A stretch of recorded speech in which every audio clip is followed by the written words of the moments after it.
Après une saison 2 réussie, Sonic Prime revient le 11 janvier avec sa saison 3. Après plusieurs bandes annonces, on peut déjà essayer d'imaginer cette nouvelle saison.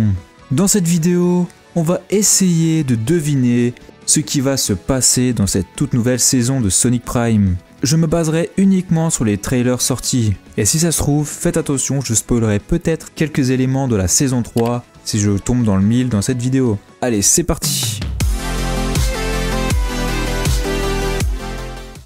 Pour commencer, je pense que comme pour la saison 2, on redémarrera directement après les dernières minutes de l'épisode de la saison 2, de la dernière saison.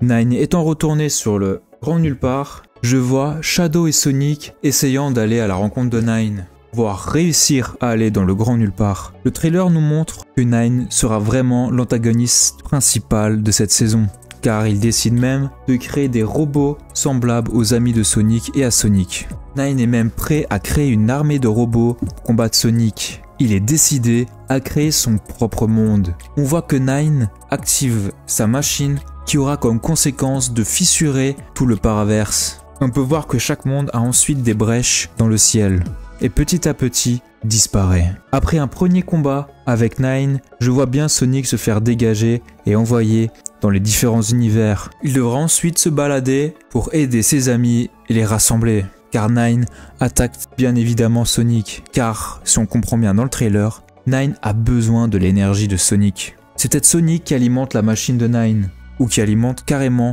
la puissance des fragments du prisme. Donc petit à petit, plus on avancera dans la saison, plus Sonic arrivera à rassembler tous ses amis. Mais il aura même l'aide du Conseil du Chaos qui se joindra à lui. Le monde étant en train de disparaître, le Conseil n'a pas vraiment le choix de s'allier à Sonic s'ils veulent survivre. Ensuite, je pense que tous les amis, le Conseil du Chaos et Sonic se rendront sur le grand nulle part pour la grande confrontation avec Nine. Et on aura une bataille épique entre les deux armées. Maintenant, dans les dernières secondes du trailer, on voit Shadow portant Sonic quasiment transparent, comme s'il allait disparaître. Mais la question que je me pose, c'est déjà pourquoi Sonic disparaît? Est-ce que Nine a réussi à puiser toute l'énergie? Pour l'instant, je pense à ça. On verra bien de toute façon. Ou alors Sonic a été en contact avec les fragments, ce qui l'aura peut-être corrompu ou lui a donné un nouvel effet. Mais en tout cas, Shadow l'emmène dans l'un des mondes. Ce que je comprends pas, c'est que dans la saison 2, on a bien expliqué que Shadow ne pouvait pas traverser les portails et que seul Sonic pouvait le faire. Et pour terminer rapidement, je pense que déjà on n'aura pas de nouveaux personnages, on n'en a pas eu dans la saison 2, donc je pense pas qu'on en aurait dans la saison 3. Et même si Nine, le boss final, je pense pas qu'il mourra ou qu'il arrivera quelque chose. Ça finira sur un happy end. Je pense que Sonic arrivera bien sûr à sauver Green Hill et tous ses amis, et peut-être que Nine lui aussi aura son propre monde créé, où il se fera peut-être des nouveaux amis avec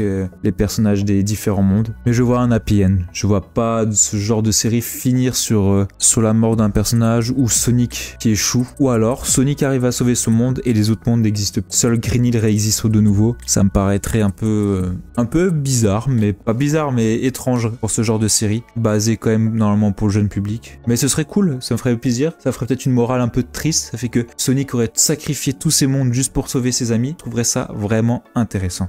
Enfin bref, il y a une fin par contre que j'aimerais pas, c'est que Sonic arrive à sauver ses amis et que Sonic puisse encore après voyager dans le paraverse, pouvoir aller voir les autres amis des autres mondes. Ça, je trouverais ça vraiment un peu chiant et un peu nul personnellement. Moi franchement, j'aimerais juste qu'il arrive à sauver Green Hill et que le paraverse, il peut plus y aller, qu'il fasse un adieu à la fin de la saison, il fasse adieu à toute l'équipe et puis voilà. Je pense que j'ai fait le tour des choses que j'avais à dire pour l'instant sur la saison 3. Il y aura bien sûr une critique de cette saison. Elle arrive très vite, le 11 janvier. Dites-moi si vous avez hâte de cette saison 3 et on se dit à très bientôt pour de toutes nouvelles vidéos. Ciao ciao ciao.